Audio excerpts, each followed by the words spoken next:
Property की registry कर दी लेकिन बायर ने पूरे पैसे नहीं दिए। अब सेलर क्या करेगा?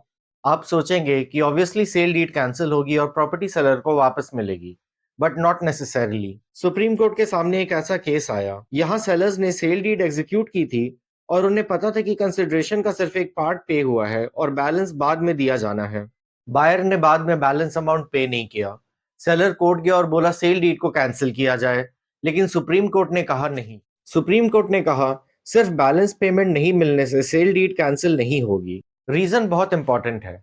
Section 54 of transfer of property act कहता है कि कंसिडरेशन पेड, प्रॉमिस्ड या पार्ट पेड और पार्ट प्रॉमिस्ड भी हो सकता है। इसलिए रजिस्ट्री के वक्त पूरी पेमेंट मिलना जरूरी नहीं है। अगर सेलर ने नोइंगली पार्ट पेमेंट पर सेल कंप्लीट की थी तो उसका remedy balance sale consideration recover करना है, not cancellation merely because balance payment नहीं मिली है। लेकिन एक बहुत इंपॉर्टेंट डिस्टिंक्शन है। ये जजमेंट ऐसे सिचुएशन की बात कर रहा है जब सेलर को पता है कि पेमेंट पार्ट की गई हो।